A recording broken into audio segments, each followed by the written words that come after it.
Ram Ram Hare Hare Krishna Hare Krishna Hare Hare Ram Ram Hare Hare Hare Krishna Hare Hare Ram.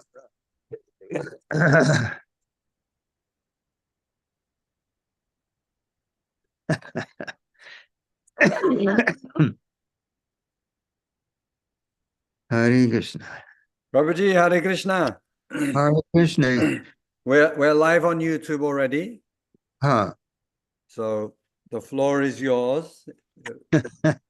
I'm just gonna need 2 minutes to put the advert on Facebook. You can do in the meantime whatever you wish. Or should I play Prabhupada chanting Radha Madhura?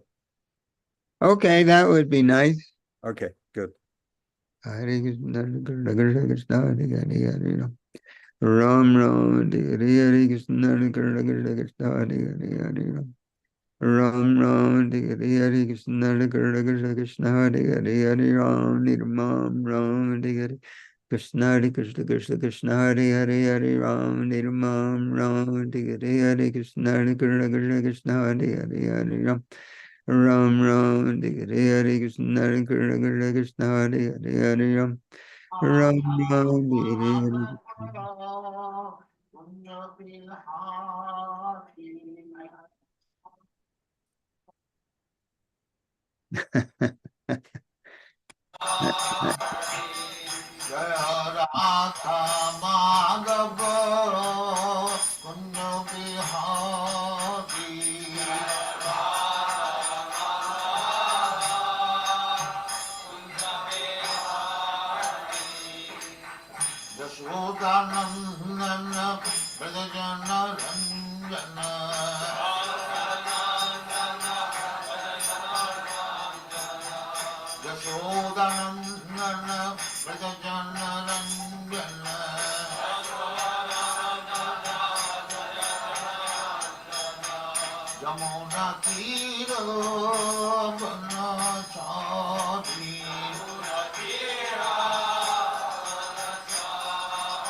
Jai. Jai.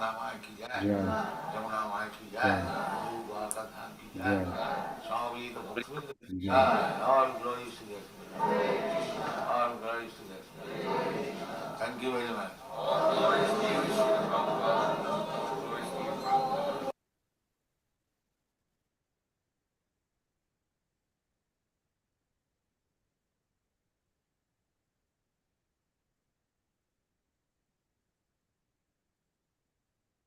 Hare Krishna. Hare Krishna. So we have Abir Prabhu joining us from Delhi. Hare Krishna.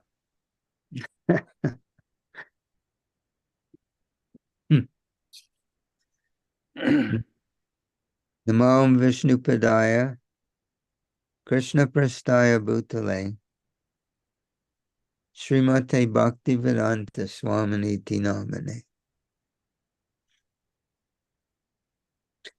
Namaste Saraswati Devi, Gauravani Pracharine, Nirvishesha Shunyavadi Paschatya Deshatarine. So we were just hearing and seeing Srila Prabhupada leading Jai Radha Madhava, which is it's very appropriate. Why is it very appropriate? If we look, Teachings of Lord Chaitanya, chapter 18, is described how Lord Chaitanya, taking the role of a devotee, how he became mad chanting Hare Krishna. It says in that chapter, Srila Prabhupada writes that Lord Chaitanya went to his spiritual master and he said, by chanting this Hare Krishna, I feel like I'm becoming mad. Sometimes I'm laughing. Sometimes I'm crying. And his teacher told him that this is very good. So then Srila Prabhupada, he breaks off from telling this narrative, this narration, and he describes how this happens. How does it happen that one becomes intoxicated by chanting Hare Krishna? And he says, Srila Prabhupada writes, the process is that the spiritual master chants the holy name. But he says he chants it he doesn't just chant it, but he chants it to the ear of the disciple. He chants Hare Krishna, Krishna Krishna, Hare Hare, Hare Rama, Rama Rama, Hare Hare. And Srila Prabhupada writes that if the disciple begins to chant with the same feeling, that this is the worship of the holy name.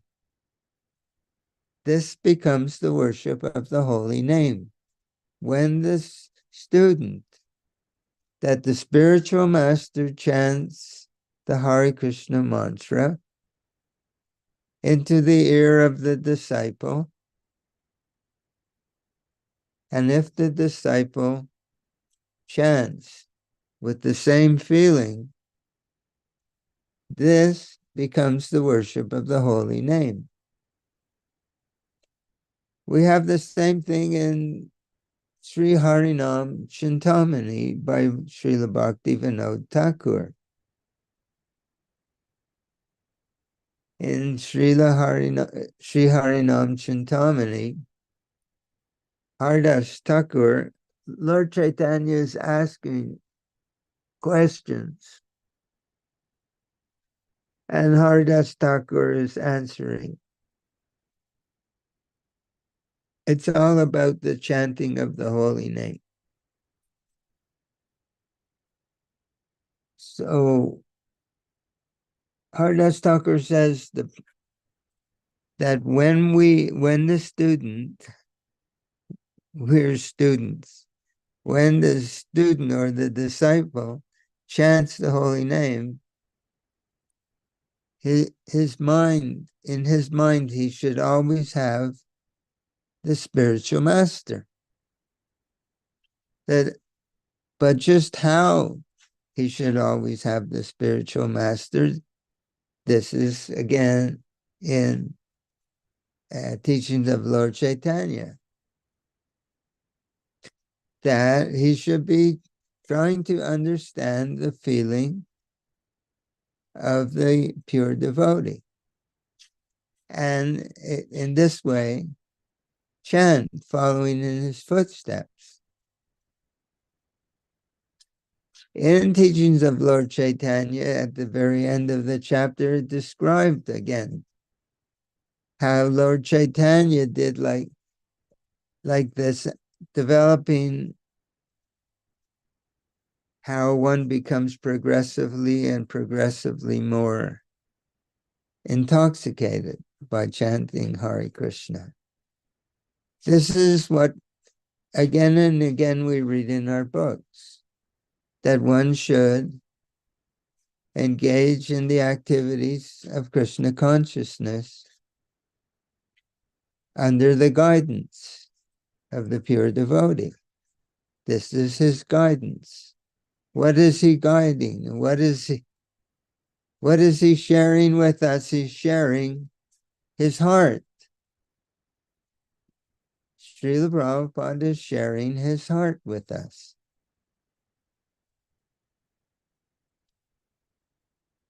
So, how do we chant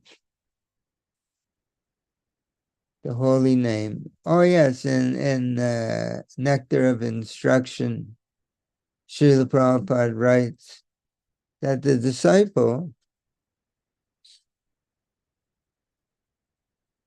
he shouldn't see the spiritual master from his outward appearance, but he should try to understand the internal feelings of the spiritual master. So there it is again.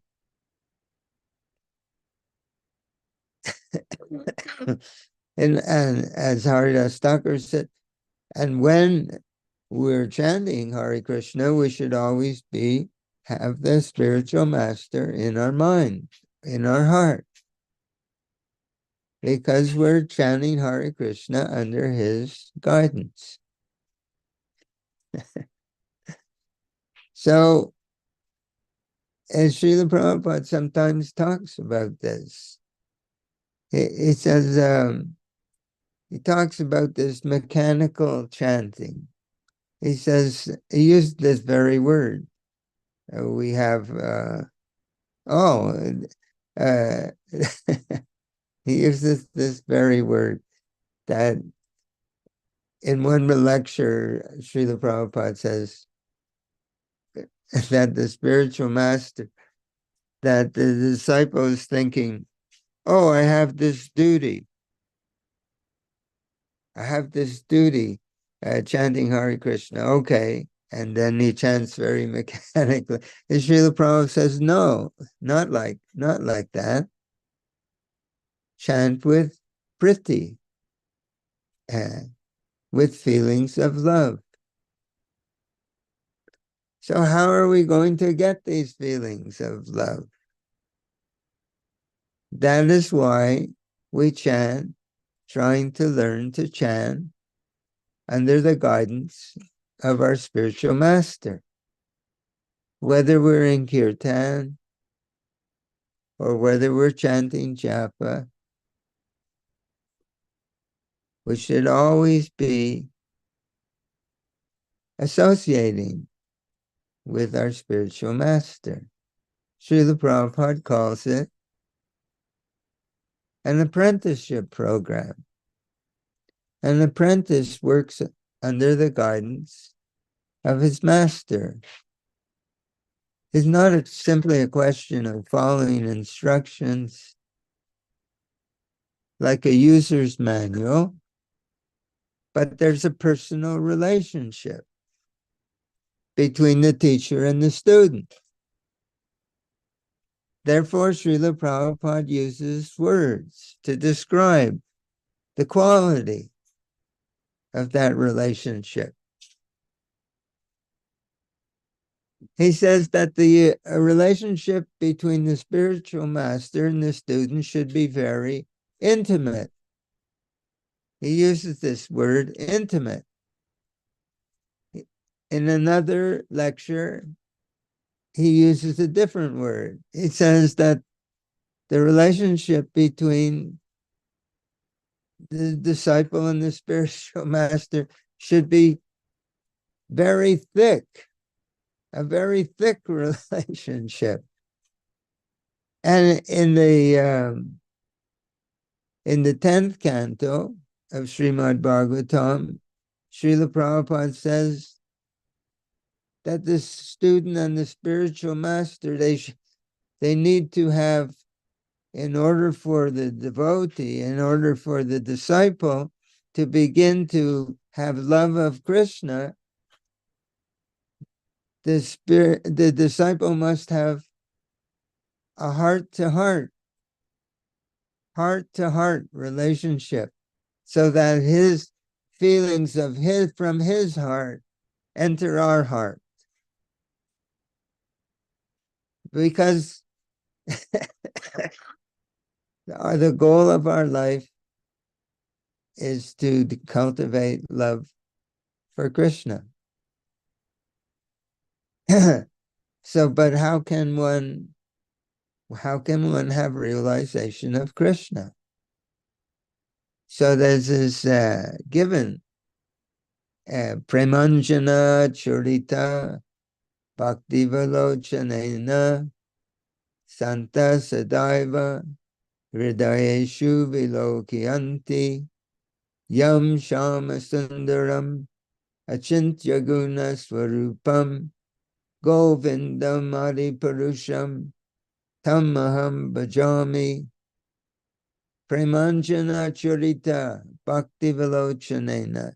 That when the eye is smeared, Srila Prabhupada used this word, with this salve, a certain kind of salve. We have, just like now we're having allergies in where I'm living, and it affects the eye. The eye becomes very itchy. So we put a salve or some drops on the eye to reduce that. So there's a certain kind of salve, a certain kind of ointment that we place on our eyes that enables us to see Krishna. So what is that salve? It is the salve of love of God, the salve of love of Krishna. So where does one, but only the pure devotee has this eye that is smeared with the salve of love. So we have to learn to see Krishna through the eye of our spiritual master. This is why we read again and again in our books that the spiritual master, the bona fide spiritual master, is the transparent via media for seeing God, for seeing Krishna. The spiritual, that is transparent via media, a pair of glasses. A pair of glasses is a transparent via media. We look through the glasses and it brings things into focus. In the same way, if we can see Krishna through the eyes, through the heart of our spiritual master, we bring Krishna into focus because his eyes are smeared with the salve of love for Krishna.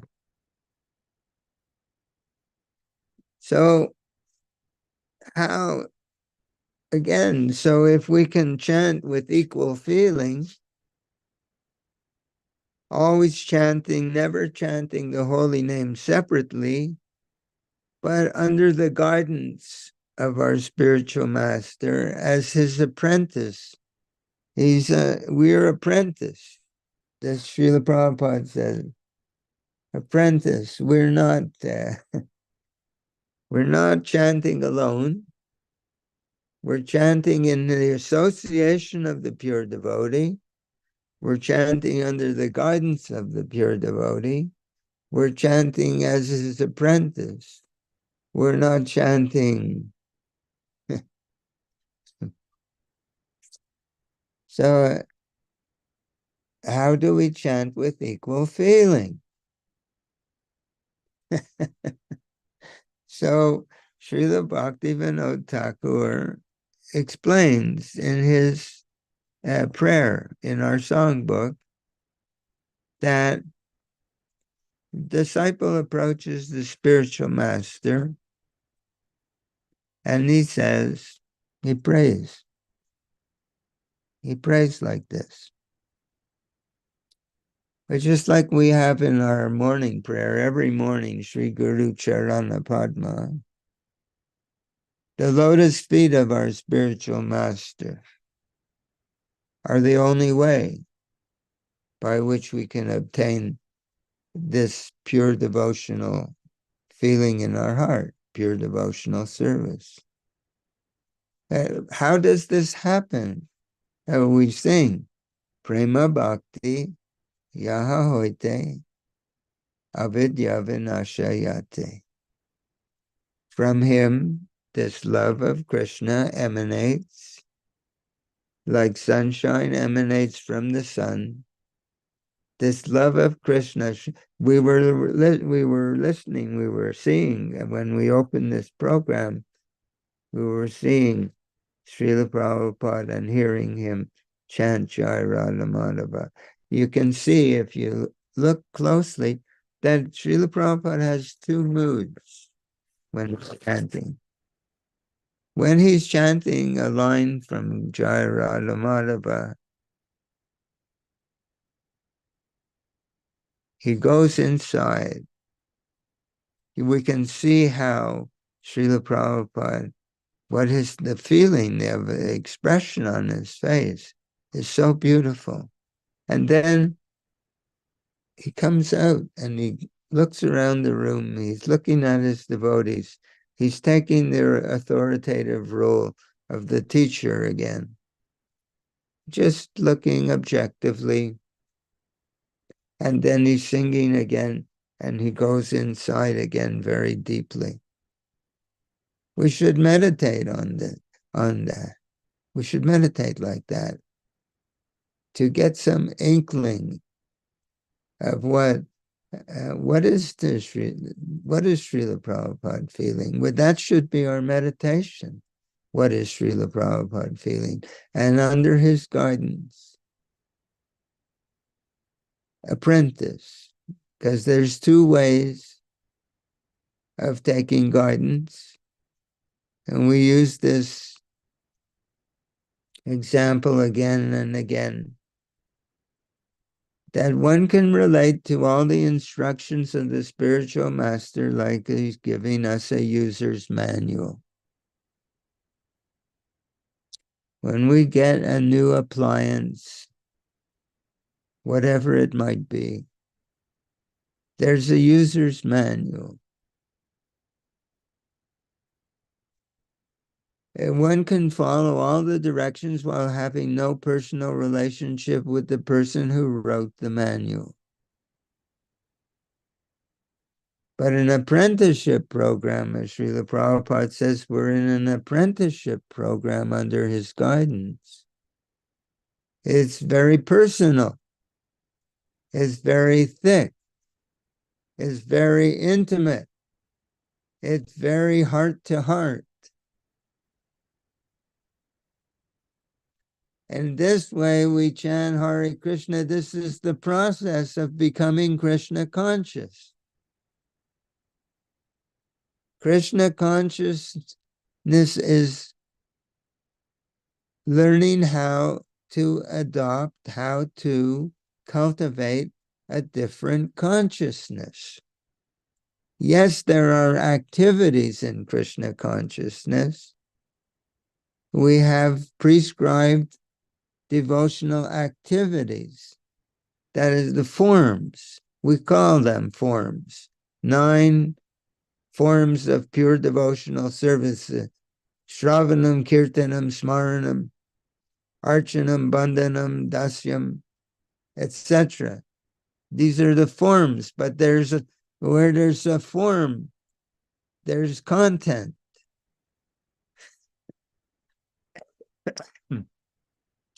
So we have to, where will we get that content?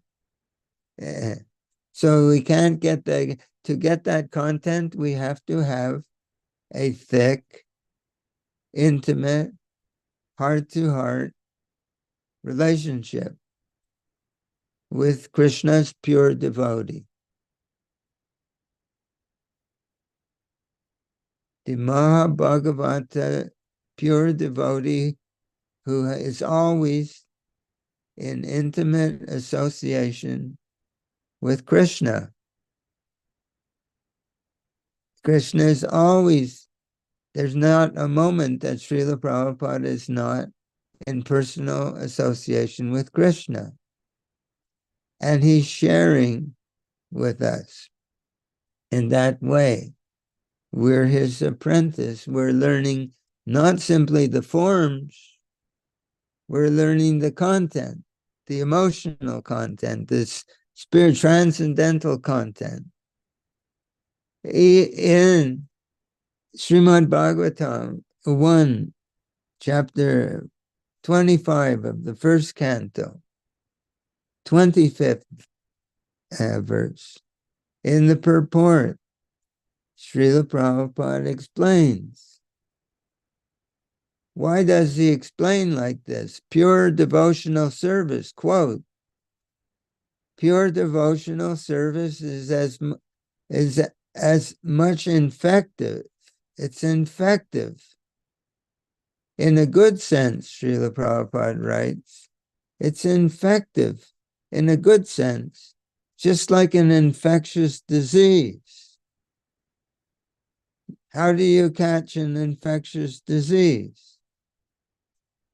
By associating with someone who has that disease intimately, you catch his disease. Srila Prabhupada is explaining the process of prema bhakti yaha hoite and how our ignorance is destroyed, of how that prema bhakti, from him this love of Krishna emanates. So Srila Prabhupada says that pure devotion is as much infectious in the good sense like an infectious disease. 1.5.25. We have to understand the science of how do we become devotees. It's not a mechanical process. Otherwise, we could be following those fools who are playing the role of guru in ISKCON. Anyone can repeat these instructions. Any fool can repeat these instructions, but they can't give us this content unless they are Mahabhagavata, pure devotee, in intimate relationship with Krishna, Premanjana Churita, that their eyes are smeared with the salve of love of God, and we're seeing Krishna through them. We're cultivating Krishna consciousness through them.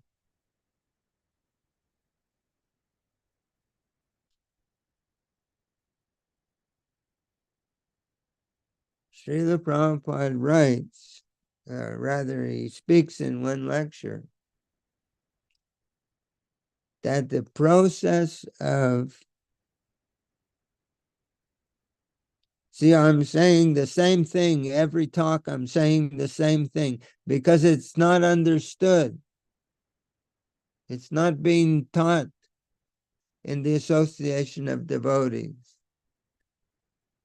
And I'm saying it for another reason, that if I can say it enough times, maybe I'll also begin to follow these instructions. But the idea is, so then Srila Prabhupada asked the question, what does it mean to become infected? In that purport, what is the what does it mean to become infected with the devotional qualities of the pure devotee? What does that mean? Srila Prabhupada says, infection of the qualities of the pure devotee means to imbibe the taste, of devotion in the association of the pure devotee. And what is the effect of actually getting that taste? Prema bhakti ahoite avidya vinashayate.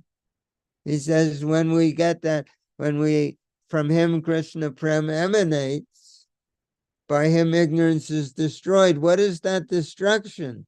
He says, to imbibe the taste makes material tastes untasteful, distasteful. That is how our ignorance is destroyed. When we can imbibe from him, drink. Imbibe means to drink.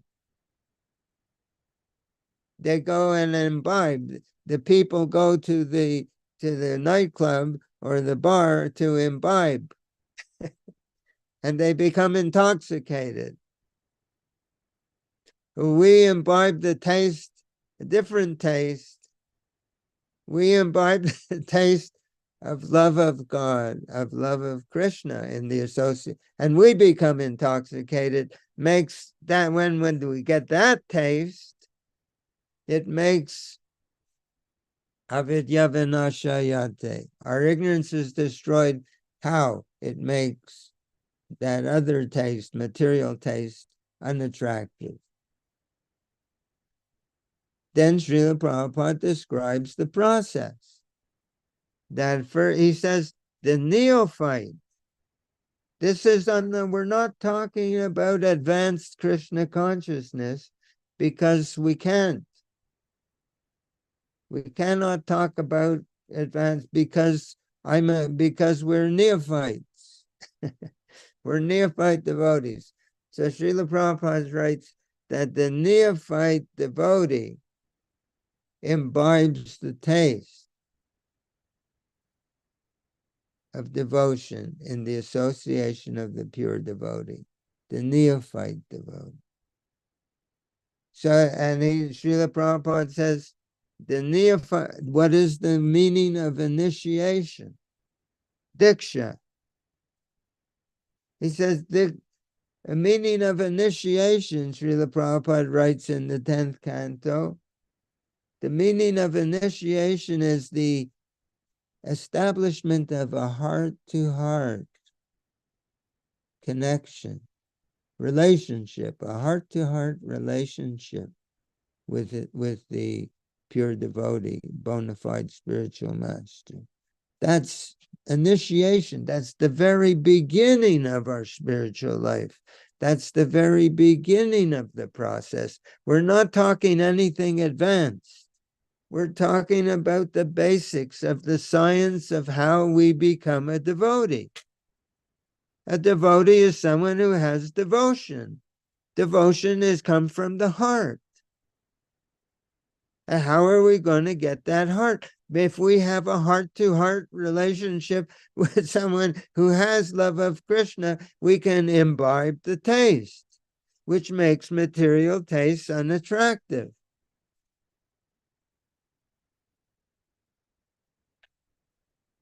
So we have to talk like this because we're trying to cultivate in our own little life.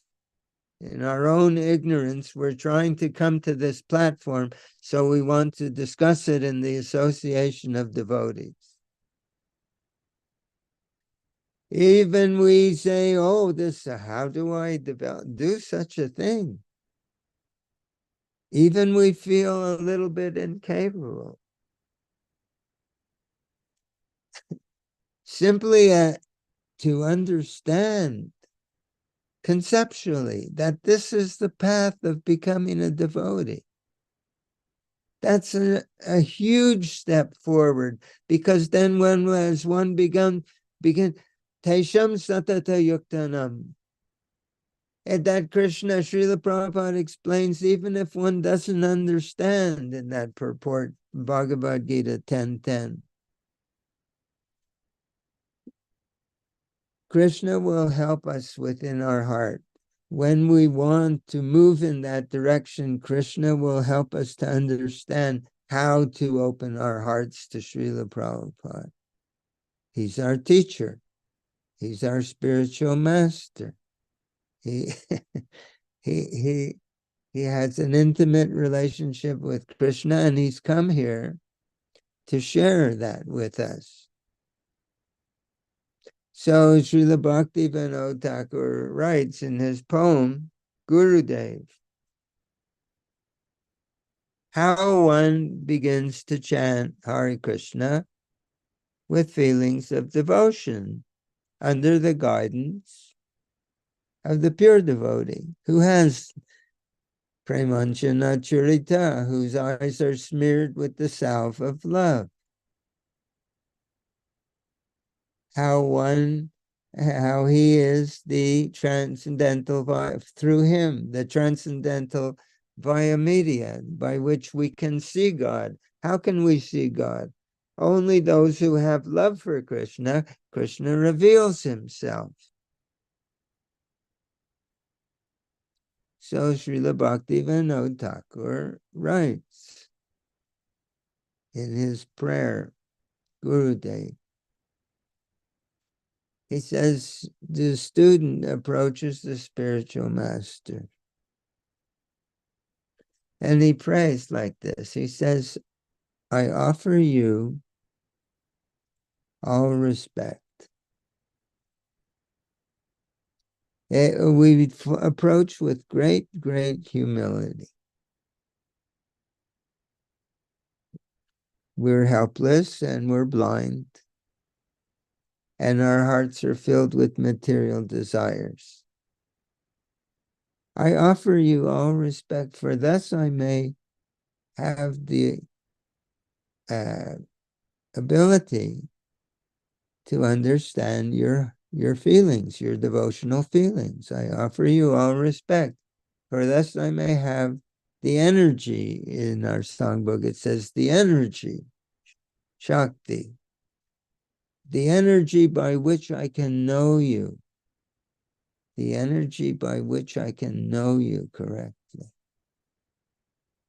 Then, the verse continues, by chanting the holy name with feelings, with devotional feelings, then my offenses will cease.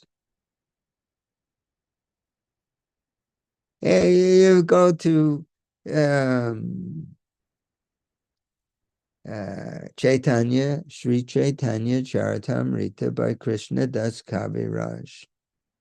He takes as his spiritual master Srila Rupa Goswami, Srila Raghunath Das Goswami, and at the end of every chapter in Chaitanya, again and again and again and again and again, he repeats, Rupa Raghunatha Pade. As Srila Prabhupada explains, he translates, praying at the lotus feet of Srila Rupa Goswami and Srila Raghunath Das Goswami. I engage in this writing of Sri Chaitanya Oh, praying at the lotus feet of Rupa Raghunath, always, always desiring their mercy. Always desiring their mercy.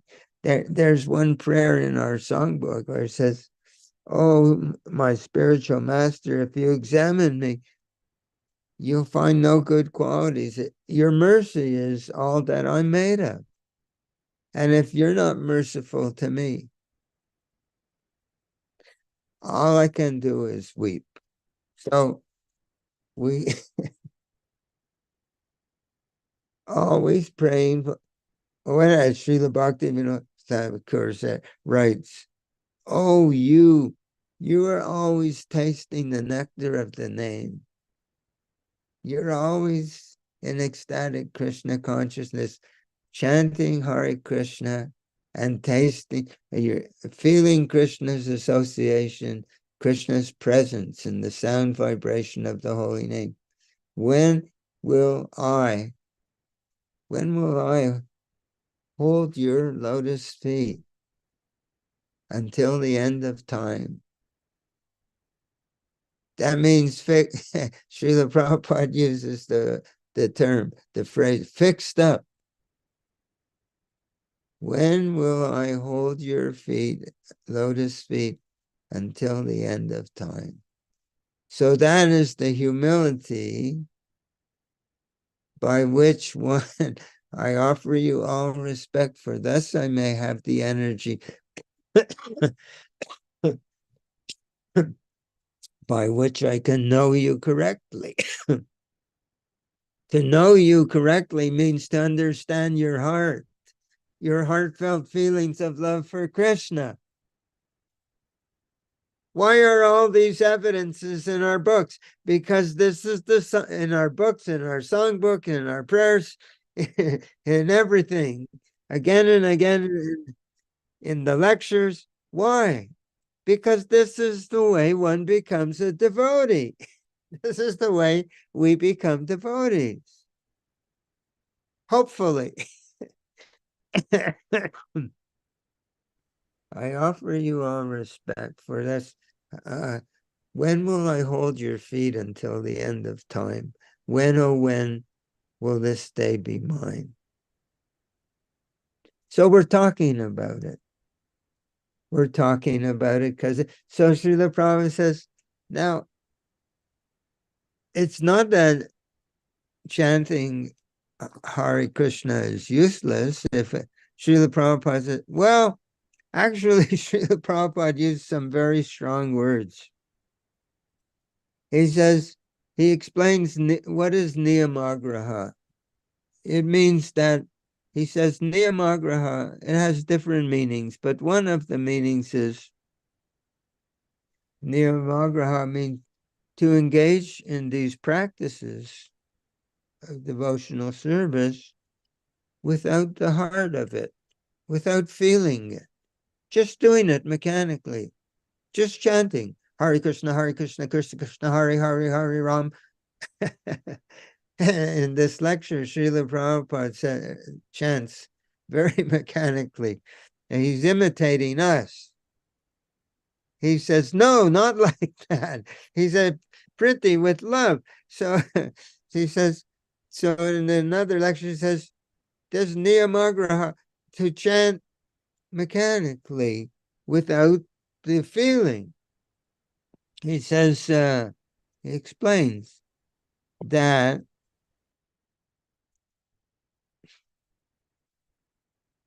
he says that the process, the holy name is so powerful that even if a person chants mechanically, he'll be raised up to the mode of goodness by the association with the sound vibration of Krishna's holy name.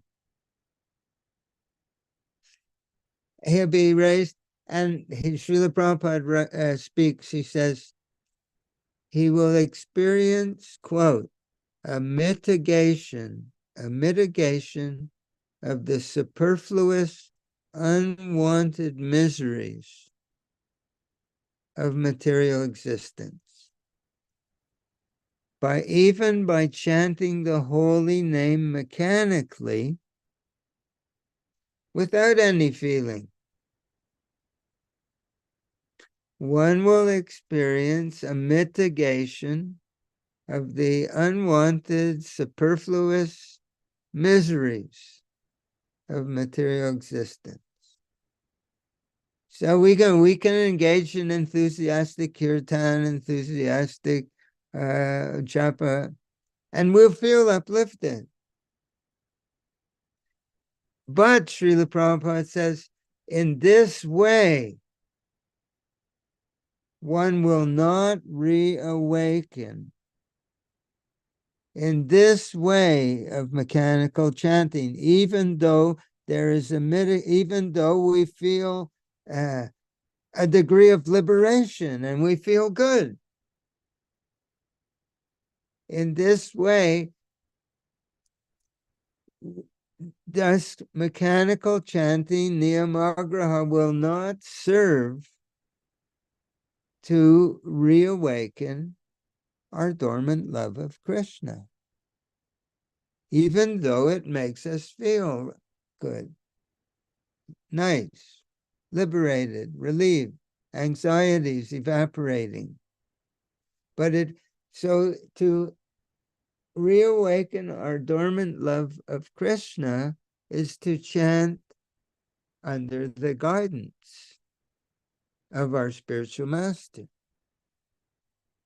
In intimate, thick association, heart to heart, imbibing his taste of his devotion and chanting with equal feeling. This is how we cultivate love of Krishna. I'm bringing all of these quotes together. This is not something I'm fabricating. This is the process. From him, this love of Krishna emanates. If we can imbibe if the neophyte can imbibe the taste of his devotion, and Srila Prabhupada writes, and he says the next thing, first thing is that it will make the material taste distasteful. Avidya vinashayate. And the next stage is he'll become steady. And the next stage, he will he will begin to have spiritual feelings in his heart. And the next stage, he'll develop love of Krishna, because he's chanting as an apprentice under the guidance of the master. He's an apprentice, a spiritual apprentice, not an apprentice for fixing pipes, plumbing, not an apprentice for doing electrical work, not an apprentice for being a bricklayer, but an apprentice to how to be a lover. We're Srila Prabhupada's apprentices in how to become lovers of Krishna. It's an apprenticeship program, and engaging in Krishna consciousness under the guidance of in the association of the pure devotee, under the guidance of the pure devotee, imbibing the taste of his devotion, cultivating that taste. He's the transcendental via media. Through him, through his heart, we can see Krishna when it becomes mature. So we have to begin. So like that. So Srila Prabhupada says, if we do mechanically, it will be very nice for us. It will mitigate our material afflictions, our anxiety, stress, etc. Feels good, but it won't change us. It won't invoke, it won't reawaken our dormant feelings of love of Krishna. So the key to reawakening our dormant feelings of love of Krishna is to cultivate feelings of love of Krishna that we're learning from someone who has feelings of love of Krishna. And to practice always under his guidance, always. That means every time we're chanting, we're under his guidance. And when will I hold your feet? Until the end of time. When, oh, when will that day be mine? So little by little, so what happens in this process is that we begin to have a taste. It's so nice. And then we forget. And then we become distracted. And then habitually, we're fruitive by nature. Everything we're doing, we're thinking about the result, the success, the failure. We're relating with other devotees, we're relating with other people, and we're thinking, is this person speaking to me nicely? Honor and dishonor, we're very concerned how everyone sees us. And we're concerned about, so this is going on, that for millions of births, we've been trying to be the most important person. For millions of births, we've been trying to enjoy external things, not internal things. For millions of births, we've been like Srila, like Krishna explains in Bhagavad Gita. Na sochati na kankshati. Brahma bhuta prasanatma na sochati na kankshati. Samasarveshu bhuteshu mad bhaktim labhate param. What is this Brahma bhuta? What is this prasanatma? Prasanatma. Prasanatma means joyful within the heart. Na sochati na kankshati. What is na sochati? Not desiring anything external, because everyone is thinking, if I attain this, if I achieve this, then I'll be happy. If I make $1 million, then I can have all the things I want. If I make $100 million, then because the person who has $1 million, he wants 10 million. And the person who has 10 million, he wants 100 million. It is this karma. Arjuna asks in Bhagavad Gita, what makes people act in such terrible ways? Because his relatives, his own relatives, his cousins, the Kauravas, Duryodhana and company, and his 99 brothers, they tried to push Yudhisthira off of the throne, just like the people in ISKCON are trying to push Srila Prabhupada off the Vyasa-san and take his seat. They try envious and jealousy. The Kauravas, Yudhisthira was the rightful heir to the throne, the emperor of the world he was to be. Emperor of the whole world. But Duryodhana, he wanted that position for himself. And Dhritarashtra, his father, it was spiritually blind and materially blind. He wanted for his son to be the king, not the. So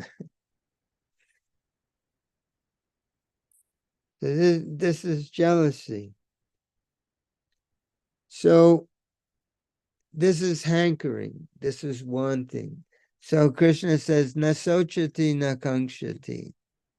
That not hankering. So what does hankering mean? Desiring. It means thinking about the future. That if I get this, I'll be happy. If if so many things we want to gratify our senses, if I get this, and if and our mind, what is it? How do you gratify, how do we want to gratify our mind? Oh, social position, that everyone respects me because I'm very rich, because I have the nice car, because I have the nice clothes, because I have the nice woman, because I have this, and I want to have all these things. This is desiring, nasochati. And kankshati, oh, I lost this, lamentation. I lost this, I lost that, I lost that. It's enough that we've lost something, but we're not content that we lost something and let it go and forget it. We want to dwell on remembering, oh, I lost this, oh, I lost that. Lamentation. That's living in the past and desiring living in the future, if I can get.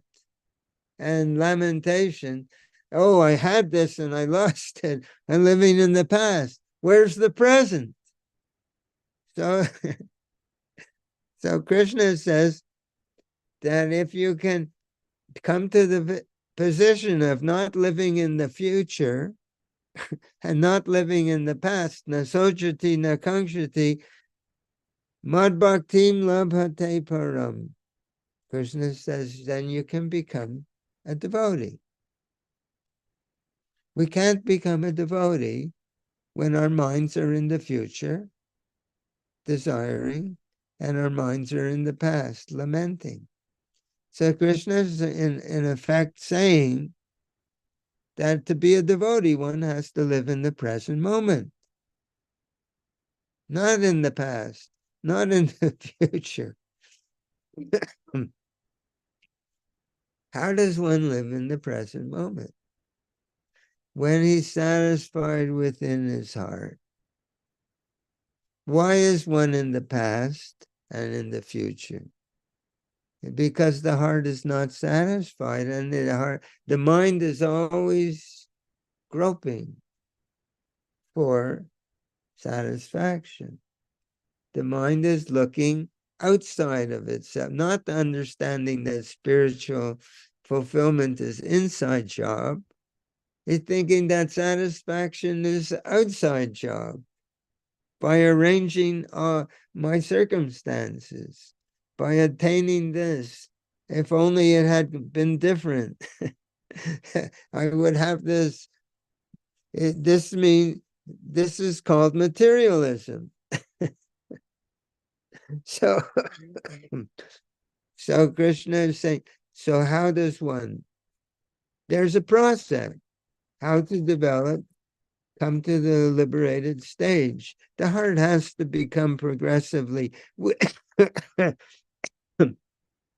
We attack this from all sides. Just like on the one hand, Srila Prabhupada says, we have to come to the mode of goodness. Because living in the future is the mode of passion. And living in the past is ignorance. Because the past cannot be changed. But still one is thinking about the past, thinking about the past, thinking about something that can't be improved or changed. It's gone. So it's ignorance. So we have to get out of ignorance and passion and be situated in goodness. Now, Srila, goodness means Brahminical life. That Srila Prabhupada wanted to create a society of Brahmins, a Brahminical society. He wanted us to come to the mode of goodness. Again and again, he said, one can't be a devotee until they come to the mode of goodness. So he says, a Brahmin can become a Vaishnava. A Brahmin can become a Vaishnava. And Krishna is saying the same thing. Na sochati na kankshati, not living in the future and not living in the past. Mad bhaktim labhate param. One can love me. One can become my devotee. Not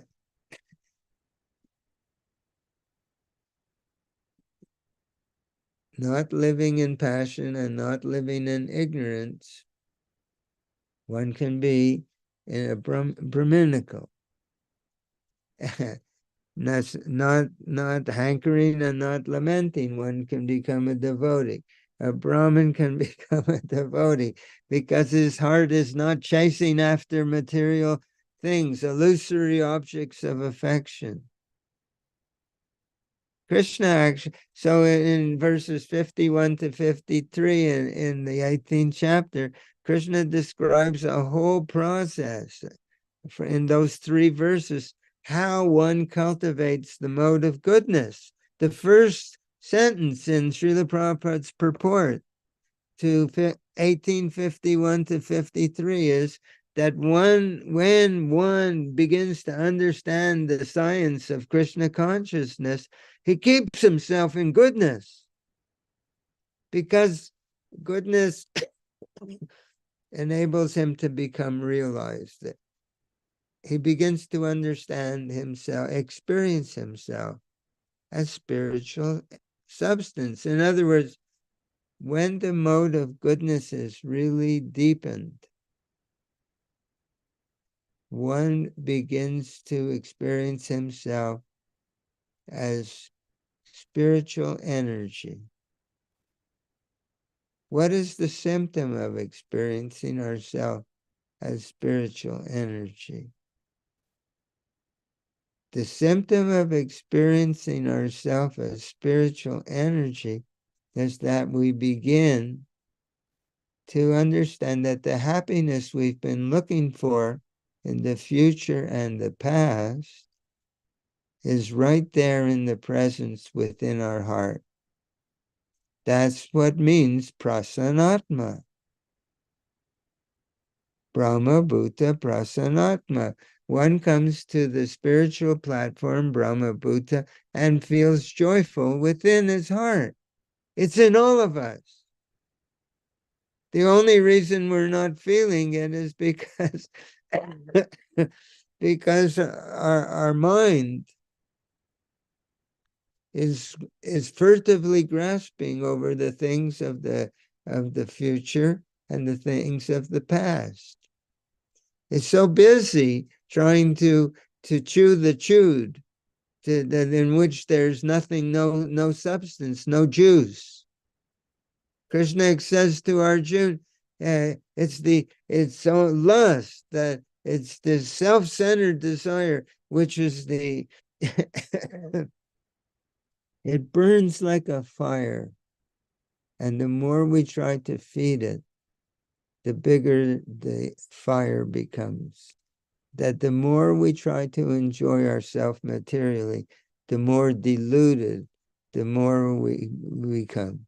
The more we become mad after things that cannot give us any juice, things we've been tasting for millions of births, eating, sleeping, defending, and mating. So there's, even in the 17th chapter, Krishna says, it's not a mystery. It's not a mystery how to feel this inside. And what does he call it? Mana prasada.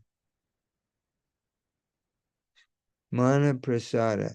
15, 15, 16, and 17. 15, 16, and 17 of the 17th chapter, verses 15. He says, Mana prasada, Krishna says, you should cultivate this mana prasada, feeling inside your heart a sense of what? A sense of inner serenity, a sense of total satisfaction of the mind.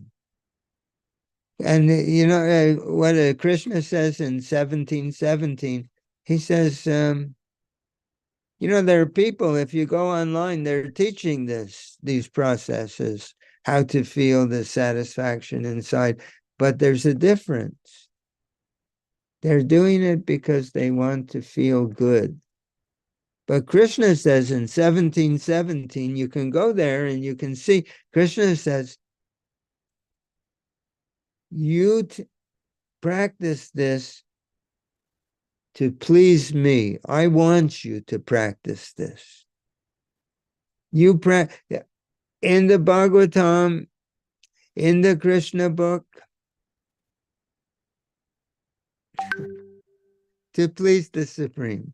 So this is our austerity of the mind. It's an austerity of the mind. Manaprasada. So he says, you practice. Krishna loves the Brahmins. He says this austerity is the austerity of the mind and the mode of goodness. So what is the quality of the Brahmin? The first, samodamatapas socham, first quality, peace. That a Brahmin is peaceful. It's not somebody who has a 10-cent piece of thread around his neck. That's not a Brahmin. A Brahmin is someone who has this peaceful quality, and Krishna worships the Brahmin.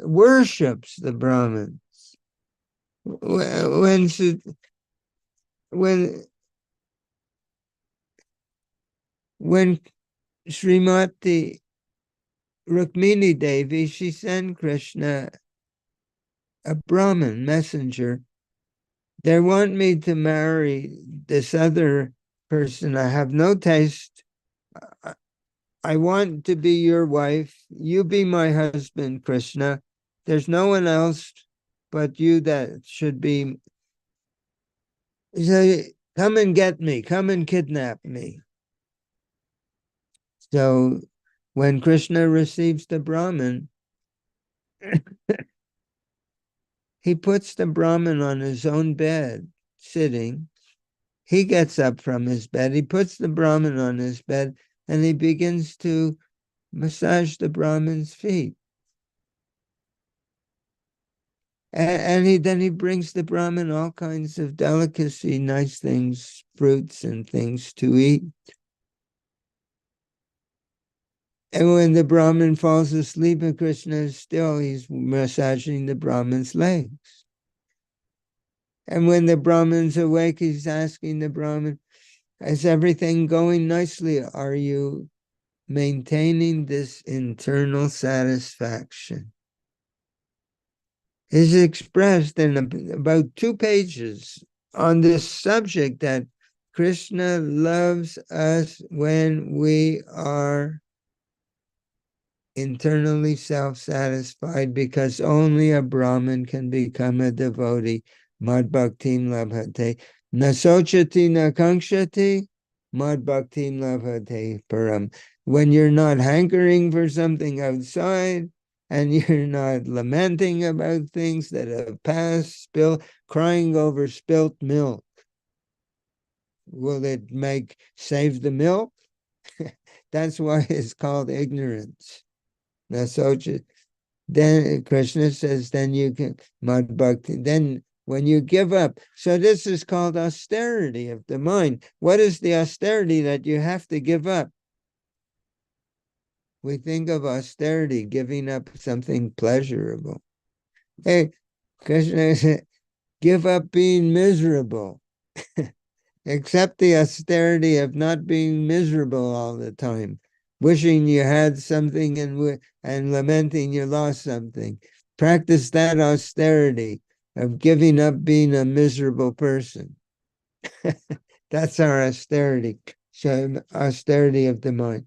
So in 51 to 53 of 18th chapter, there's so many activities by which one comes to giving up anger. As I have to learn to hear my own advice, but by talking about it, maybe one day I'll come to this platform. Giving up all ways of trying to enjoy ourselves and being satisfied within our hearts one comes to the Brahma Bhuta platform. That's exactly what Krishna is saying. And he says, and one comes to that platform, Brahma Bhuta Prasanatma.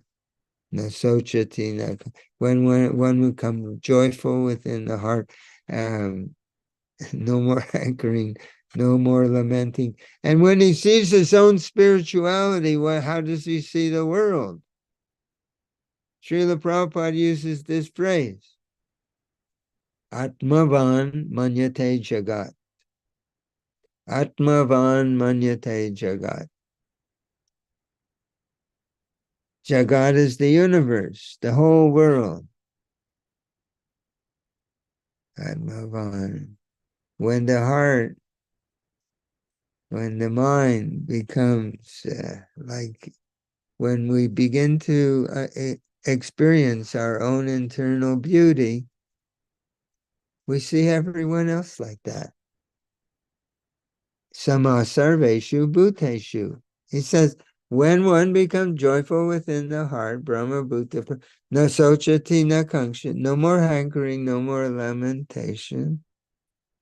Sama sarveshu, you begin to see everyone with great love. Then we can become a devotee. Mad bhakti lavate param. So Krishna, so coming to this Brahminical platform, coming to this Brahminical platform, coming to this Brahminical platform, that we can open our heart. Then we can approach our spiritual master with an open heart. Not clouded with all these other things. Therefore, in Nectar Devotion, Srila Prabhupada writes, quoting Hiranyakashipu is talking to his son Prahlad Maharaj, and he says to association. We should always be in the association of a pure devotee, our spiritual master. Association. He says association is just like a mirror-like quality. Just like a crystal stone, he says, like a mirror that reflects whatever comes in front of it. So he says, but it's Srila Prabhupada, right? So if we come in association with a pure devotee, we can imbibe the taste of his devotion. Our heart will reflect his love of Krishna, and it will reflect his love of Krishna through our heart towards Krishna. So he says, but if the mirror, the only thing that's necessary to be able to associate with the pure devotee, spiritual master in that way, is that our mirror has to be clean. So a dusty mirror, we can't associate and reflect the quality that's in front of us. So what is that clean? Not that the mirror is clean. Na sochati na kangshati. Mode of goodness. That we're not hankering and we're not lamenting, but we're feeling this joyfulness in the heart. We can approach the most joyful person and resonate with his joyfulness and learn from him how to feel spiritual joy. Prema bhakti aha hoite avidya vinashayate. Imbibe the taste of his Krishna consciousness, which makes so Srila Prabhupada explains that when one becomes a pure devotee, he automatically becomes a Brahmin. But he also explains that by being Brahminical, one can become a devotee. So we attack it from both sides.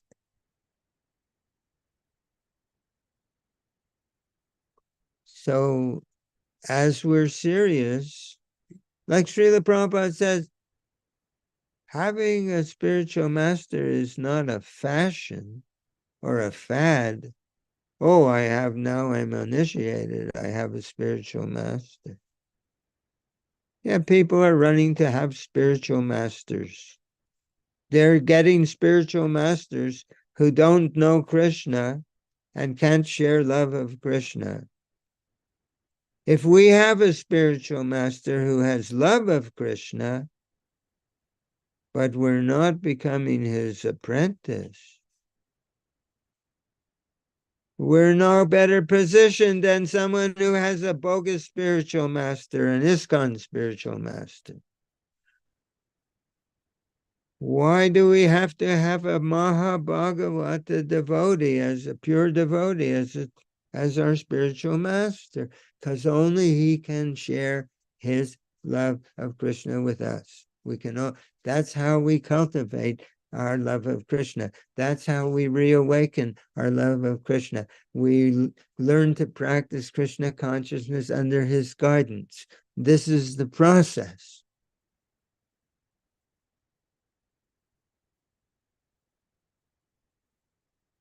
So we should go further than being mechanically doing our japa, mechanically doing our kirtan. We're always doing in his association, always under his guidance, imbibing the taste of his devotion, cultivating it through the forms of devotional service. Not niyamagraha, not just doing them like a machine, like a robot. A robot can chant 64 rounds. A robot can chant 100 rounds, 1,000 rounds a day. You just adjust the speed a little bit. So, but there's not going to develop love. The robot's not going to develop feelings of love for Krishna. So this is the process, and we like to talk about it. We like to talk about it because we're studying the books, because we're trying to understand. We're listening to the lectures and we're studying the books, and everything we're saying is coming from the lectures and the books. We're trying to understand because we're such a miserable person ourselves that we're saying, how can I, how do I proceed? How do I make this work? How do I get, I've had enough. You know, if you're wrestling with somebody and they've got you in a good hold and it's really hurting your arm, you tap the floor and you say, enough, enough. We're suffering so much under the influence of the modes of nature, the material nature. We say, all right, I've had enough. How do I go forward? So this science is there, how we go forward. So let's try to understand it like that and repeat. As Srila Prabhupada says, we have to immediately, if we want to maintain a liberated platform, I have this quote, one should, as his students, we should immediately and repeatedly describe the path of devotional service. We should all keep talking about it, keep thinking about it, keep writing about it.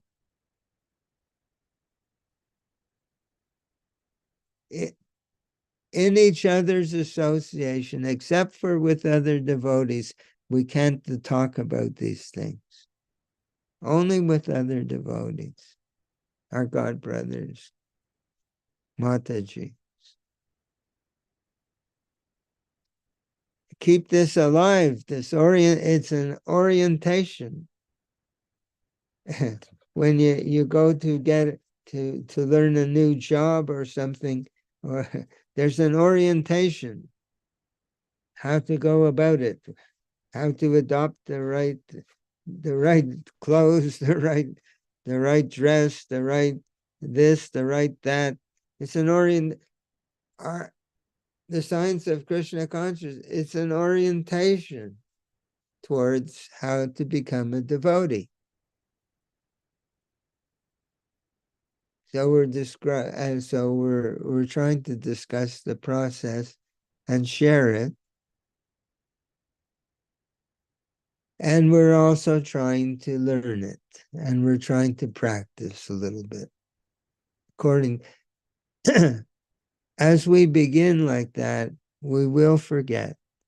We will become distracted. We will become fruitive. We will be concerned about success and failure. We will hanker for things. We will fall into lamentation.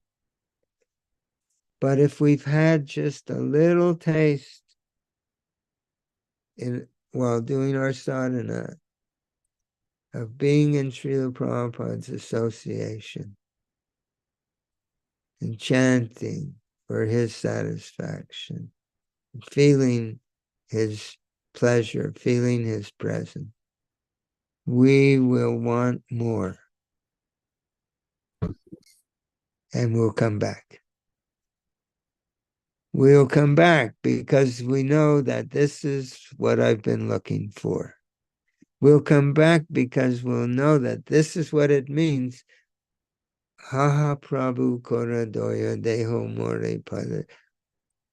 Give me the shade of your lotus feet. We're all being scorched like someone who's getting sunburned in the desert. Our skin is becoming scorched by the rays. We want shade. Haha Prabhu from that process. Haha Prabhu Koran Deho More. Oh Master, be merciful to me. We're begging for, let me feel your presence so I can have the shade of your lotus feet. Let me take shelter. Let me approach your lotus feet and beg you. That means, lotus feet means begging. Approaching somebody, not face to face, but approaching somebody at their feet, under their feet, and saying, I need this, please. You, Prabhu, oh, be merciful to me. And begging. Praying at the lotus feet of Rupa Raghunath, always desiring their mercy. So that's part of how we approach. I offer you all respect for us. I may have the ability to understand your feeling, devotional feeling. Then I can chant Hare Krishna. So we have to learn how also to become beggars. It's part of that. That means we really want. If we really want, and it's there and it's free, but the price is that we have to show and prove to Srila Prabhupada that we really want. And he will share himself with us. We'll feel his presence. And then we can work to cultivate Krishna consciousness under his guidance as Hare Krishna. Okay. Thank you for letting me talk a little bit like that. Hare Krishna. Ishan Prabhu, Huh. we absolutely love you talking like that, and this is why we come, and this is why we love your association. So please just don't stop. Don't stop the flow of nectar. It's when I'm with you and that I can talk like that. I can't talk like that to anyone else. So, it's nice. Thank you. Thank you for the opportunity. Okay, we have a question from Abir Prabhu. Abir Prabhu, if you're here, please just unmute your mic and go ahead and ask your question. You wrote it, I can read it out, but better to hear directly from you. Hare Krishna, Prabhu, please accept my humble obeisances. All glories to Srila Prabhupada. Prabhu, thank you so much for your lovely class. So, I got the opportunity to have your association for the first time. So, I have a question. Like you said, like Krishna said, we have to be on a platform of Brahmana to make like understand the devotional services. So, but at the same time, when we are doing devotional services, Lord Chaitanya also said, like we have to be free from all these designations of Brahmana, Shudra, Kshatriya, and just go on chanting Hare Krishna. Free from, Chaitanya Mahaprabhu also says, like I am not even Brahmana, not even any class. I am just your servant, servant, servant. So, how to correlate between both these things? Thank you, Hare Krishna. I think I understand.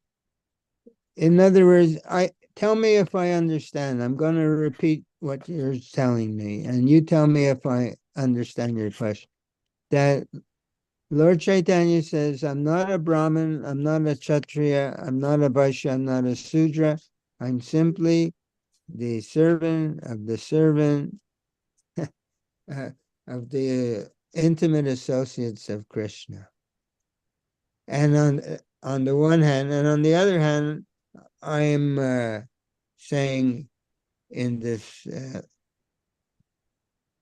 talk that we should become Brahminical. So if I'm not a Brahmin, so is that your question? And how do we reconcile the fact that Lord Chaitanya says we should think I'm not a Brahmin, and with the understanding that we should develop Brahminical qualities? Is that your question? Yeah, Prabhu, like both the things are contradictory at one point of angle. So Yeah, kindly. yeah, it's a good question. I mean, it's an intelligent question, but the answer is that that to develop Brahminical qualities doesn't mean that I identify with a caste. It doesn't. Caste is material. That I'm Brahmin, he's a Kshatriya, he's a Sudra, I'm superior because I'm a Brahmin. A devotee doesn't feel superior to anyone. A real devotee, Srila Prabhupada explains that the real devotee thinks that everyone is more Krishna conscious than him. A Mahabhagavat, the pure devotee, he says the pure devotee can't even preach because he actually feels that everyone is more devotional than him. He's not pretending. It's a symptom of a pure devotee. So Srila Prabhupada says that a pure devotee has to come down to the Madhyam platform, not first class, second class. And in that, because a Madhyamadikari, he can make discriminations. This person is innocent, maybe I can help him to become a devotee. This person is demonic, there's no use talking with him, I should stay away from him. And so a second-class devotee can preach. So the pure devotee, when he comes to this world, he takes the role of a Madhyamadikari. He doesn't feel, so he's not identifying, but it's a subtle discrimination that one can use something. I'm looking for a certain word. Efficacious, utility. One can make use, in other words, the three modes of material nature, they're material qualities. And the science of Krishna consciousness is how to work with the material nature in such a way that it's, what's the word? Conducive. That is conducive to opening up our ability to have to come to the spiritual platform. The modes of passion and ignorance are very, very much, Krishna explains, kama in chapter 3 of Gita. And Srila Prabhupada explains that, that lusty intelligence induces the spirit soul to acquire the false ego, to identify with the body and the senses, and to think that the only way I can be happy is to please my senses. So this is, how does one, what is lust? Krishna explains in chapter 3 that when the spirit soul comes in touch with Rajagun, mode of passion, the spirit, his inherent feelings of love for Krishna, which we all have as pure spirit soul, that love becomes transformed into a feeling of lust, and not to satisfy Krishna, to satisfy me. It becomes self-centered. That's what lust is. That's what karma is. So, and that's the influence of the material energy. So lust, as Krishna explains further in chapter 3, that where does this lust, this orientation, and where does it capture? That's the enemy. Where it captures us, it takes possession of our senses, our mind, and our intelligence. Intelligence is our orientation, not what is the orientation of material intelligence? That if I can satisfy myself, then I'll be happy. And forget it, no question about satisfying Krishna. Separate and separation, if I can. So that's what intelligence means, our orientation. Mind accepts and rejects things. Oh, I like this, I don't like that. I want this, I don't want that. On what basis does the mind accept and reject? On the basis of what the intelligence. First, the intelligence said, it is our orientation. What is that orientation? That the goal of life is to satisfy my senses, or the goal of life is to satisfy Krishna's senses. That's orientation. And then if we have one orientation, then our acceptance and rejection of the mind is very different. We accept something if it's pleasing to Krishna, we reject if we think it's not pleasing.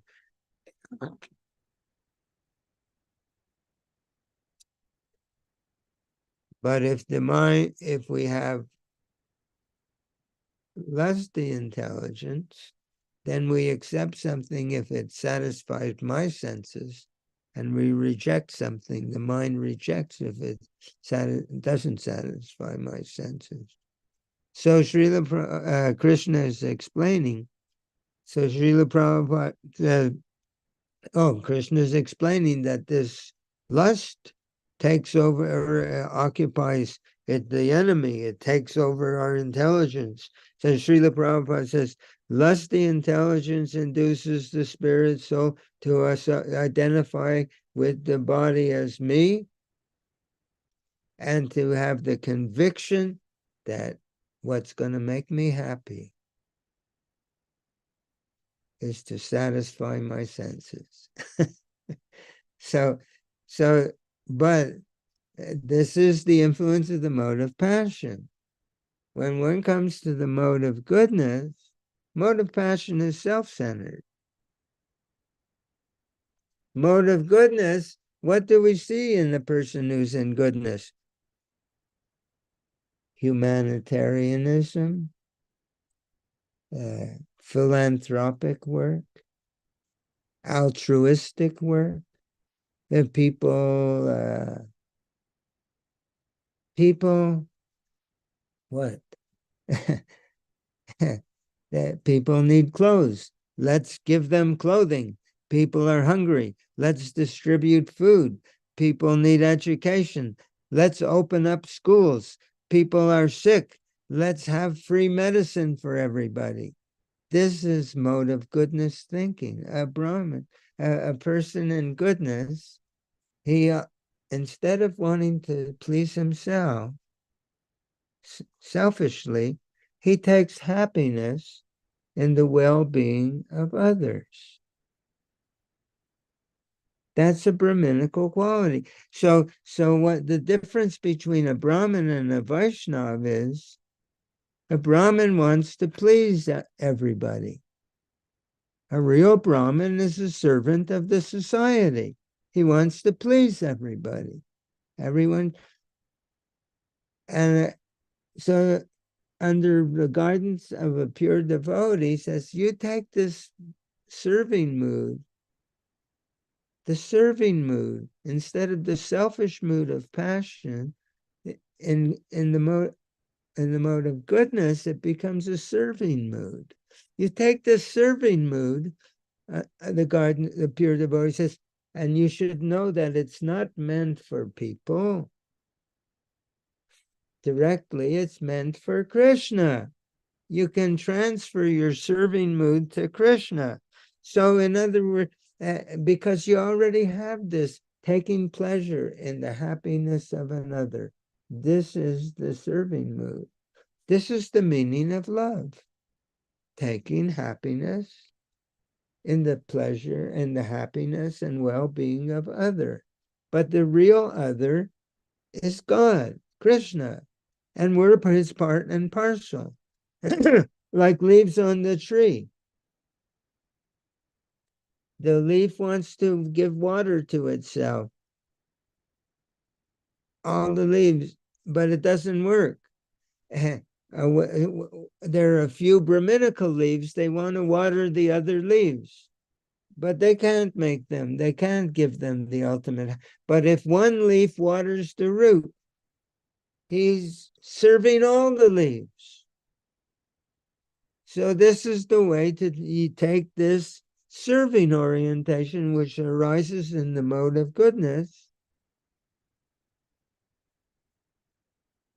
and serving the whole creation, all the spirit souls. The highest service to all of society, to all living beings, is to love God. Because we're all leaves on the tree of life. So, but only a person who's come where the serving mood is awakened a little bit can transfer that to the real object of our service, God. So the person who comes to the Brahminical platform is not doing it to think that I'm better than everybody else, Brahmin, Kshatriya, Vaishya, Sudra. It's not to develop a caste system. It's to become a servant of everyone in the highest sense. Just like Lord Chaitanya says, I'm not a Brahmin, I'm not a Kshatriya, Vaishya, Sudra. But he was against the caste system at the same time. Because it's not about becoming better than anyone else, it's a material designation. It's about becoming the servant of everyone else. So in other words, I'm looking for a word. There's a utility. There's I don't have the right word. Yeah. It enables us to Brahminical quality enables us to become a servant of God and that way become the highest servant. Srila Prabhupada is serving the whole universe. He's serving all of us by giving us Krishna consciousness. So by becoming a certain, not because what was that? Lord Chaitanya was Srila Bhakti Siddhanta, he was explaining in a lecture to all the Brahmins in Vrindavan that Brahmins are really great, but actually compared to a Vaishnava, a Brahmin is nothing. That because these Brahmins, they want a social position, and a social position is a material position, and a material position is a temporary position. He can take his next life as a cat or a dog, that Brahmin, for having such an attitude that oh, these people are untouchable, this is that. No, they don't feel them. A real Brahmin doesn't feel himself to be better than anyone. He feels himself to be the servant of everyone. And he knows that the best service for everyone is to deliver Krishna consciousness to everyone. That's a Brahmin. So when Lord Chaitanya says, I'm not a Brahmin, he means that I'm not this material caste. I'm a servant of Krishna first and foremost. And to serve Krishna means to love everybody, samasarveshu bhuteshu, and see them all as pure spirit soul, not as kshatriyas, not as vaishyas, not as sudras, not as chandalas, not as yavanas. Not seeing like that we're superior. No, we're all pure spirit soul. So that's what Lord Chaitanya wanted when he said, I'm not. But at the same time, we can use the Brahminical quality not to feel better than anyone else, but to become the servant of everyone. So Lord Chaitanya said, I'm not a Brahmin, but we should become Brahminical. Does that make sense? Thank you so much, Guru. Thank you. Hare Krishna. Absolutely, absolutely wonderful. One little question, if you have time, Prabhu. So let me ask: are you okay with time?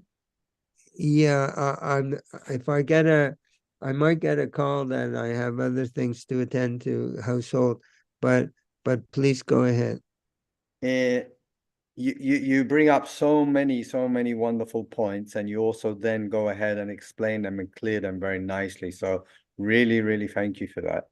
But one little thing I wanted to ask, when you mentioned about the process of following the manual, getting the manual, following the manual, that it's not like that. It should be an apprenticeship, a relationship. I get it. But in our situation, even by following the manual, let's say, the Bhagavad Gita or the teachings of Prabhupada, and in a mechanical way, even because it is written, every manual is written by a person, and in our case, the manuals, let's say, are given by a transcendental personality like Prabhupada and our acharyas. So even if we, on my side, I have no relationship, and I don't want a relationship with any of these people, but I follow the manual, let's say. I don't do this, but I'm just saying hypothetically. So even without me knowing, the writer of the manual, such as Prabhupada, Bhaktisiddhanta, Bhaktivinoda, and all our acharyas, they go, this is my question then. So they will still reciprocate with me because they're going to look, okay, this guy's a fool. He's not yet into developing a relationship with me, but he's following my instructions. He's following this manual, and I'm going, will they reciprocate? Do they reciprocate with that person who's just following the manual and start to give?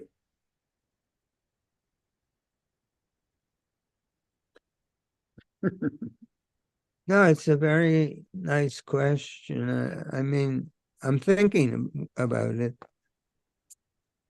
You know how Krishna says, proportion as they approach me, I reciprocate. Exactly. So yeah, they reciprocate. There's some reciprocation. Srila Prabhupada says, oh, I was reading, I don't have the name in front of me, but there's a book written by,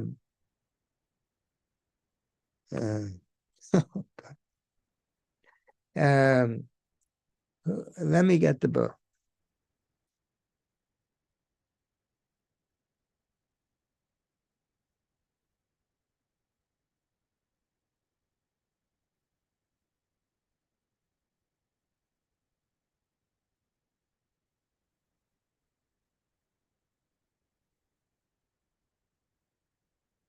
Yeah. Srila Srila Vishwanath Chakravarti Thakur. He writes,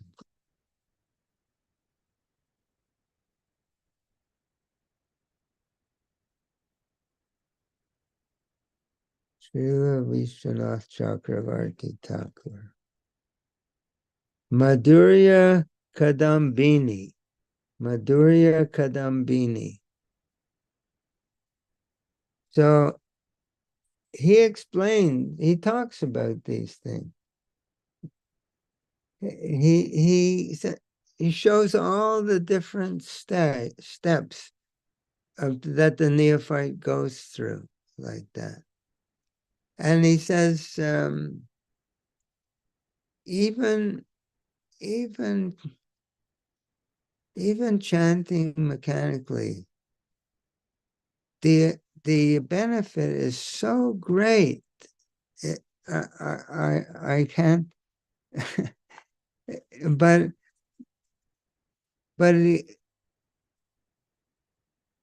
if we want, so yeah, it's like, and I can't give a very good explanation, because on the one hand, he's praising the activities of the neophyte.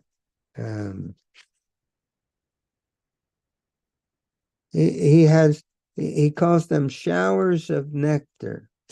And he said first shower, second shower of nectar, third shower, and it goes up, I think, to 8, third, 7, 8. And the 8th shower, it's like, the highest level of love of Krishna, the highest level. But the first shower,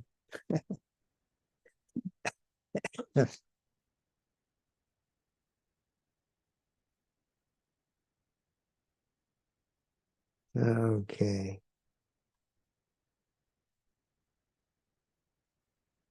I'll try and find, because it would take me some time.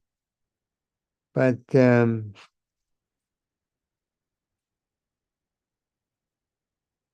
he makes so many fine discriminations, and he praises very, very highly that even if one is chanting with no feeling at all, that but if we understand, so it's not to be frowned upon, it's not to be rejected. It's very, very wonderful that such a person, it's melting the heart to an extent, okay?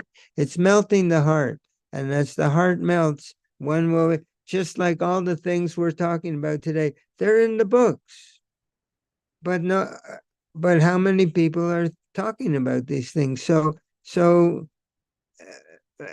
the melting of the heart means that one becomes more capable of understanding what this is all about. How does one become a devotee? And so there's purification, in other words. So that purification, when it reaches a certain point, one will begin to understand that my spiritual master, one will begin to understand my spiritual master has to be a pure devotee of Krishna, who has ecstatic love of Krishna in his heart. Why? Because I have to learn from him. And I have to learn from him by developing a relationship with him. So maybe I should start to think about this. And how do I get closer to him? These questions will arise. And how should I practice? It says in the book, I should chant, trying to understand what he's feeling, so I can, it's like, so I should come closer to him. Very intimate. I'm not just following his physical movements. I'm trying to follow his feelings. That's amazing. transcendental empathy. So the purification, so one can do it for 10 years or 10 lifetimes or maybe 100 lifetimes. But somewhere along the way, he has to come to this understanding. So this understanding is two things. One is being purified by being closer to Krishna through the holy name, through reading the instructions and the teachings of the pure devotees. We're being purified. And on the other hand, there's another factor. It's like, and that other factor is, how much do I want it? And that's the freedom of the individual soul. Like I read one thing, and a devotee friend of mine sent me. He said, Srila Prabhupada, it says in there's something called a lava, which is like a 1/10 of a second or something, that if one has the association of a pure devotee, even for the tiniest portion of a second, that can be his total success towards going back to Godhead. He said, how come, Srila Prabhupada? He says, Srila Prabhupada said, yeah. He said, yes. He said, well, how come we don't have this love of God? He said, it's true that just this tiny association with a pure devotee, because if you have a moment of closeness, then you can always return to it. You can meditate on it for eternity. 1 second can become an eternal meditation. And the more you meditate, because it's not material, it's spiritual, it keeps expanding. And all of just like Krishna is present in the sound vibration of his name. It's not just not a sound. Krishna's there. All Krishna's pastimes are there. The whole spiritual world is in that sound. So in the same way, in that one moment of association with Srila Prabhupada, yeah, his whole being is in that moment. So Srila Prabhupada says, yeah, one moment is enough, but you got to be ready to receive. It's so that other dynamic, or that other what's the word I'm looking for? I can't sometimes think of words. That other aspect that's important. The purification is ongoing, but it's the desire of our heart to come closer to Krishna. It does become opened, that desire, the more we become purified. But we have this free will. It's not like, cleaning a pot with a scrub brush, it becomes clean, game over. There's this volition, and there's this independence of the soul, that how much we want. And so that wanting is more important than anything else. Because the more we want, the more Krishna gives us the ability to understand everything we're talking about today. Because he's in our heart. Krishna's in our heart. As Srila Prabhupada is in our heart. Srila Prabhupada is no different than Paramatma. He's the external manifestation of the Lord in the heart.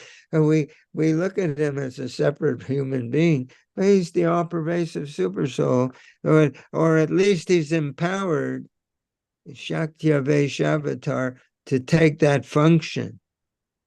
That's inconceivable. I mean, how Krishna gives that kind of, that he takes a jiva soul and he empowers him with a certain shakti to be, he's God for us. And the spiritual, bona fide spiritual master is God for us. He's servant of Krishna, and Krishna has empowered him to take this role that we can relate to him as we would relate to God. He can have a living relationship with all of us simultaneously. How can he do that? But he has that energy. It's inconceivable, but but we're encouraged not to accept the philosophy blindly, but to test it by making the experiment of trying to have a relationship with him, a living relationship with him, and then have the realization that yes, being in touch with Srila Prabhupada is my shelter. Not just mine. He's everyone's. He's the Jagat Guru. He can be the shelter of the whole universe. That he's empowered to take that position. Yeah. Kantu Prabodja eva priyatasya bande garoshi shakshad hari tvina samasta shastrir. That he's empowered by Krishna to that we can approach him that way. So I get off on a tangent. Yeah. So that causeless reluctance, or whatever we want to call it, the desire is the most important part. We don't even have to be scholarly. We don't. That if we want a Krishna 10:10 in the purport, that even if we don't understand the philosophy, Srila Prabhupada writes, Krishna understands our desire. He gives us the intelligence how to approach him. Lord Chaitanya saw the Brahmin, or he was reading. I don't know if he was a Brahmin, but he was a devotee in South India, and he was reading Bhagavad Gita, and the people in his village or in the area were making fun of him because he was actually illiterate. He couldn't read. So he's reading Bhagavad Gita every day. And people are laughing at him. And Srila Krishna, Lord Chaitanya sees, and he says, what are you reading? He says, well, I'm reading Bhagavad Gita. He says, actually, I can't read, but my spiritual master told me to read every day Bhagavad Gita. So every day I'm sitting here with the Bhagavad Gita. So he said, but Lord Chaitanya says, yeah, but I see that you're crying. He said, yeah, I'm crying. So he says, how come you're crying if you can't read Bhagavad? He says, because, he says, you see, he says, Krishna, Arjuna's on the chariot, and Krishna's driving his chariot of his devotee. Krishna is the Supreme Lord, and he's taking the position of a chariot driver because he loves Arjuna so much. And when I think of that, he says, it makes me cry. So Lord Chaitanya embraced him and said, you're the real student of Bhagavad Gita. You understand the whole Bhagavad Gita. The others are reading, they don't understand this point. This beautiful relationship between the devotee and Krishna. So it's not a question of scholarly, it's a question of the heart more than anything else, and the soul, the individual spirit soul. We only have our ability to approach Krishna consciousness, our only ability to be attracted to these teachings. Srila Prabhupada says is that Krishna is in our heart, and he sees that we're ready, we're responding to the therapy, repeated birth and death, and the whole 9 yards. Our spirit of independence is waning. It's being chiseled away. So he says, when Krishna knows that we're ready, he gives us the ability to recognize it, to be attracted to a real teacher, a real spiritual master, and to be attracted to these teachings. It's not our own that we're ability. It's that Krishna makes us incapable of being attracted and capable of being attracted. He understands our deepest feeling of the spirit soul. So this factor, this dynamic is always there. And I'm out of touch. I'm a little out of touch. Put in one sentence your what was that again?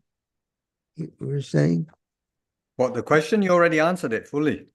Oh, tell me what was the question. I want The to question about the manual, somebody reading the manual, nothing much will happen. And I was asking, well, would the other side, like Krishna and Prabhupada, reciprocate? So the ability even to read the books, like, in the Chaitanya Charitamrita, Srila Prabhupada says, if one has real love for the spiritual master, everything is revealed. If you love someone, you understand their heart. They reveal their heart to you. His heart is love of God. He's the personification. So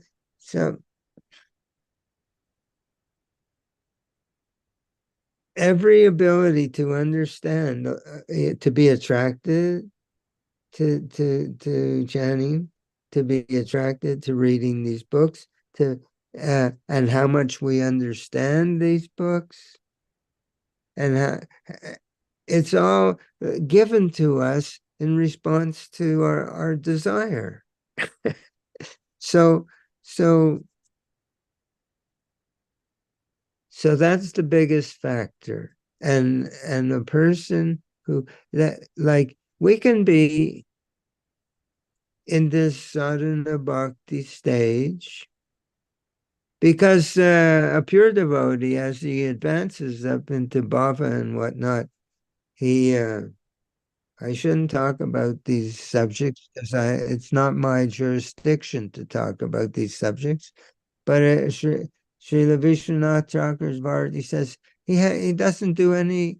He has no more regulative principles. He has no more program of sadhana. Everything he does is filled with devotion. There's no more rules and regulations for him. He can't help himself. He can't think of anything other than Krishna. So one can be lingering on this Vaidhi Bhakti platform for many births, but to progress further seems to be how much we desire it, and then Krishna opens our ability to understand more and become attracted more. And it's a relationship all the way. It's not like, here are the steps, here are the stages. Do this, you get that. Do this, you get that. Like very mechanical. It's completely relational. At every step, Krishna knows what we're feeling, what we're thinking, how much we want, and he's giving us. He's giving us. He's giving us the ability to understand, the ability so that we can go further, and like that. So it's very much, we have a responsibility. I often, I like to think, we have, when you're having a wedding or a funeral or a birthday party, they send out invitation cards, and it says RSVP, race is French, répondez, s'il vous plaît, SVP. It means please answer this request. Tell us if you're coming or you're not coming. So, Chris, the Bhagavad Gita is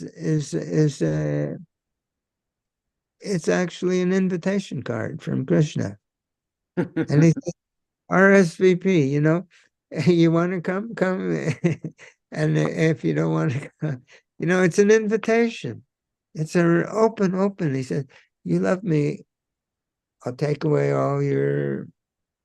What does he say? He says, Sarvadharma, you give up everything and you open your heart to me.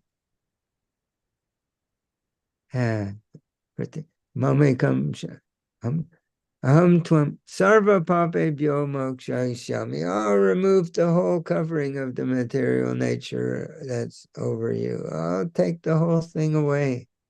All your confusion, all your lamentation, all your frustration, all your everything. I'll take it all away. You just, and Mashucha, Srila Prabhupada says, don't hesitate. Don't be afraid. Just dive in. Do it. And all do. Oh, so, but it seems that that most of us don't do it overnight. That it's just like when you go to a meal or you eat in a restaurant. Of course we don't, but they have hors d'oeuvres. It's like to whet your appetite. So Vaidhi Bhakti is to whet our appetite. We get a little bit, we get more faith, we get more experience, that this feels nice. How do I go deeper? How do I get more? The Vaidhi Bhakti is the hors d'oeuvre for the big meal, for the big feast, for the big feast of love of Krishna. And then what is the feast? It's called the nectar of devotion. It's tasting the nectar of loving God. It's the nectar of devotion. And so, and Srila Prabhupada sharing that devotion, he said, take some of this nectar. Oh, you're not ready? Okay. But he's waiting he's not hiding. He's waiting. So we taking the hors d'oeuvre, we might want more. So both things are there. Purification, yes, to encourage us. And how much do we want more? Because we always have that freedom. I wish I didn't, but I don't know.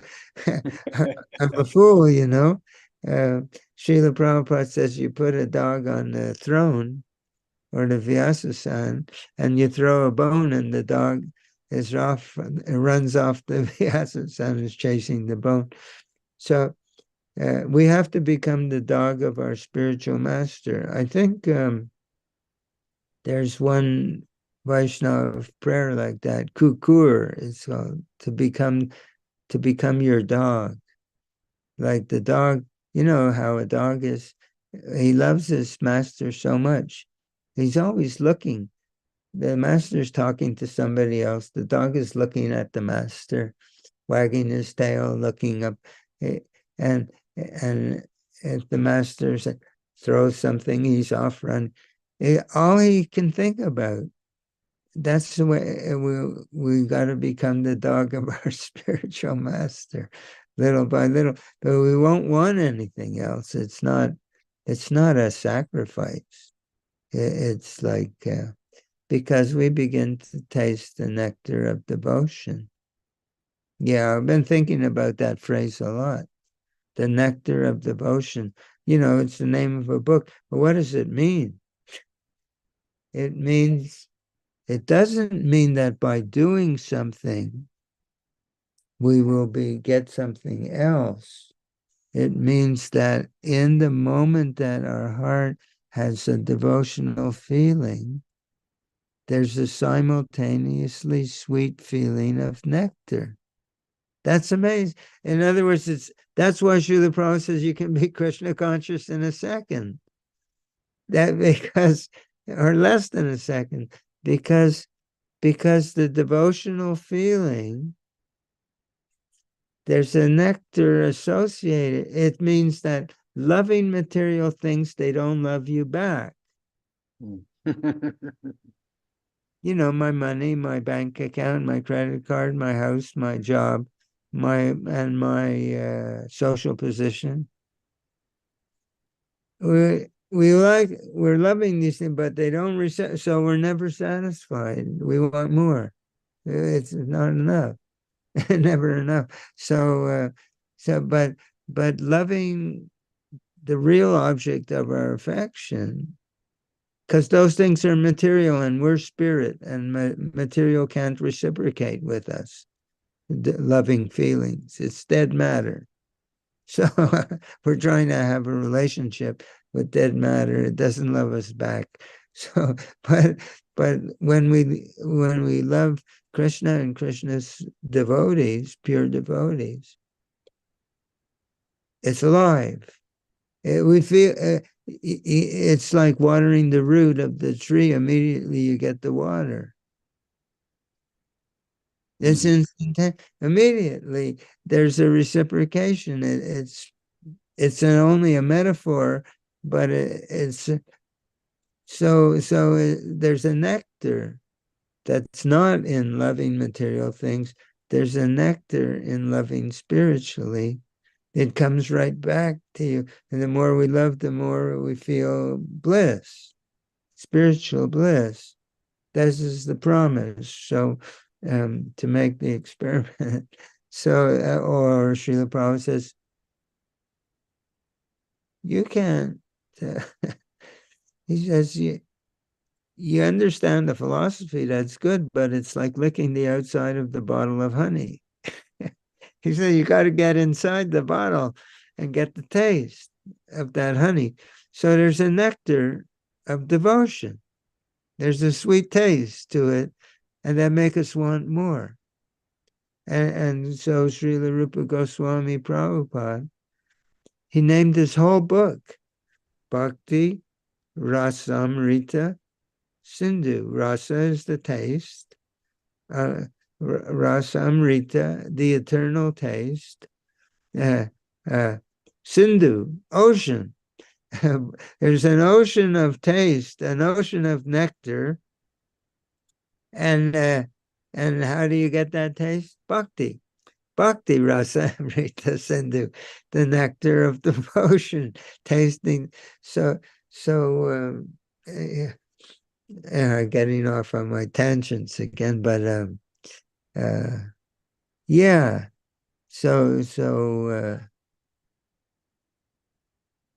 Okay, I got a house call. No, life is multifaceted, and thank you, Prabhu. Thank you so much once again for a wonderful, wonderful class. And luckily we captured this one on video, so it's on YouTube for everybody to watch. Oh, great. Can you send me a link to that class? Yeah, sure, definitely. Okay. And what else was going? Oh, yeah. I had a temper tantrum last night, and I broke my telephone. I do that. No, I did. I broke my phone. So now we're going to see how to repair it. Okay. All right. Hare See you soon. See you on Tuesday again. Yeah, thank you, Prabhu. Hare Krishna. My pleasure. Take care. All glories, Prabhupada. All glories to Krishna.